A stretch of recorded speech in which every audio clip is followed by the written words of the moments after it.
Bismillahirrahmanirrahim. Assalamu alaikum students. Today our topic is locomotion in reptiles. Topic 25, Chapter 16, Sport and Movement. I have divided this topic into 5 subheadings. That is its evolution, its methods of locomotion or movement, properties of some properties of skeleton, like it has ossified skeleton, its cervical vertebrae, its ribs, and bipedal locomotion. So let's get started. First of all, we will discuss its evolution. The skeleton of reptiles is evolved later, or in other wording, it evolved from amphibian. कि reptiles का जो skeleton है ये कौन से class of organism से evolve हुआ है? एम्फीबियन से. And it has this class of organism has better skeleton as compare to amphibians. और इनका जो स्केलेटन है वो एम्फीबियन से काफ़ी बेटर है. 3 वेज में बेटर है, उन्हें भी हम डिस्कस करेंगे. Second one, more methods of movement or mode of locomotion. It has 2 mode of locomotion, that is walking and running.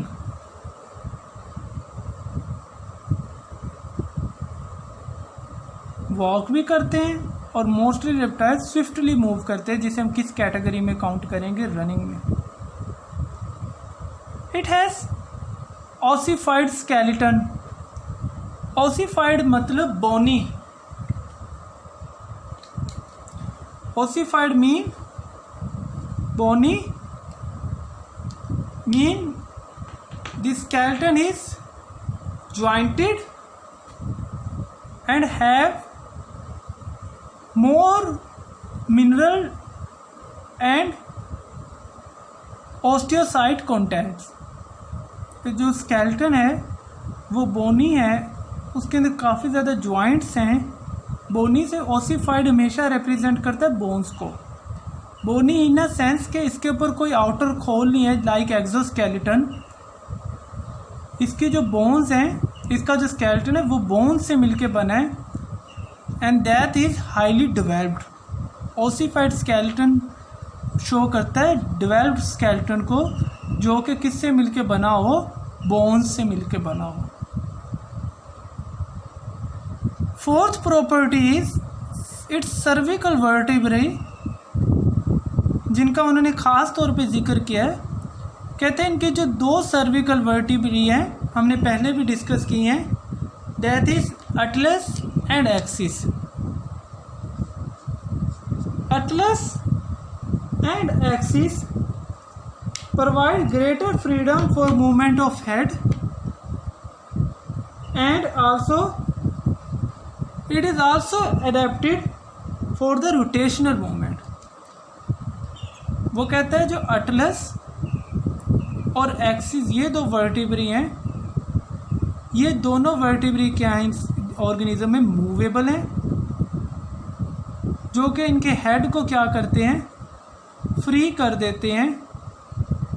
Free in movement, ज़्यादा मूवमेंट प्रोवाइड करते हैं. एक्सिस का ख़ास तौर पे जिक्र किया है. Specifically axis is adapted for rotational movement. Mean के ये जो ऑर्गेनिज्म है रेप्टाइल्स, ये अपने मुंह को, अपनी गर्दन को 180 के एंगल पे क्या कर सकते हैं? रोटेट कर सकते हैं, पूरा उसे घुमा सकते हैं. Human can also move its head or rotate its neck but to some extent. These organisms can rotate their necks to a greater extent. Ribs are flexible and strong. Ribs are highly adapted and have muscular connections to aid in locomotion. Ribs के दरमियान में क्या होते हैं? Like this, these are ribs, and all these ribs are attached with one another with the help of muscles, जो कि इन्हें क्या करते हैं? मूवमेंट में हेल्प करते हैं,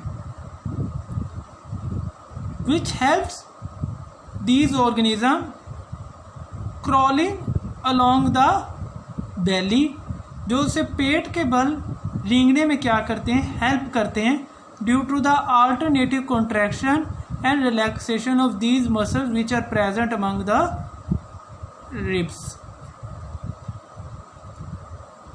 It also has scales below the belly. Beneath the body इनके क्या प्रेजेंट होते हैं? स्केल्स प्रेजेंट होते हैं, और वो स्केल्स भी क्या करते हैं? इन जानदारों को हेल्प करते हैं मूवमेंट में अलोंग द ग्राउंड, और जो फ्रिक्शन है इनकी बॉडी और सरफेस के दरमियान में, उस फ्रिक्शन को क्या करते हैं? Reduce.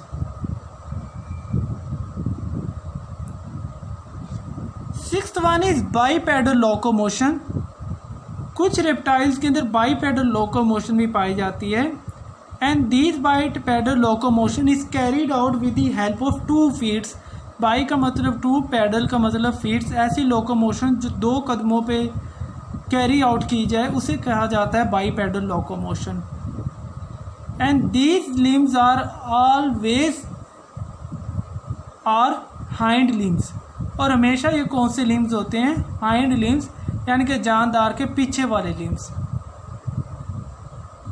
It's pelvis region is always narrow, elongated and pointed. जो इसका pelvis region है वो क्या होता है? नैरो होता है, elongated होता है, just like the tail. And this elongated and narrow pointed region of pelvis helps in the balancing of body. ये किस में मूव करता है? इसका जो टेल रीजन है, बैलेंसिंग ऑफ बॉडी. टेल का प्रोजेक्ट होना लाजमी नहीं है, but this region is always pointed. ये हमेशा जो इसका टेल रीजन होगा, जो पोस्टीरियर रीजन होगा, लास्ट वाला रीजन होगा, लेटरल रीजन होगा, always is pointed. 4 limbs of these organisms are adapted for prey and capturing. जो 4 limbs हैं इन organisms के, उनसे ये किस चीज़ का काम लेते हैं? कैप्चरिंग का और प्रेइंग का, मीन शिकार करने का और शिकार को पकड़ने का. So these are the adaptations that are adopted by reptiles for the movement on land by the reptiles. These are you have to discuss its evolution. These are evolved later than what? Later than amphibians, and it has better skeleton. Method of locomotion, walking and running. Skeleton की properties हैं, ossified skeleton है, bony skeleton है, jointed skeleton है, mean better skeleton है और more developed skeleton है. Cervical vertebra का खसूसी तौर पे उन्होंने 2 वर्टिब्रा का जिक्र किया है, atlas and axis, which are highly movable, and axis is adapted for the rotational movement. Ribs के दरमियान में क्या प्रेजेंट होते हैं? स्ट्रॉन्ग मस्कुलर करेक्शन, जो कि क्रॉलिंग में क्या करते हैं? Help. And also it has scales below their belly which helps in the frictionless movement along the ground. Some reptiles also have bipedal locomotion, that is locomotion on 2 feet. और वो कौन से feet होंगे? Always hind limbs होंगे, और pelvis जो है वो क्या होता है, इनका नैरो होता है, जो कि बैलेंसिंग में क्या करता है, help when they are standing. और 4 limbs are adapted for the preying and capturing. So this is all about your today's lecture, that is locomotion in reptiles.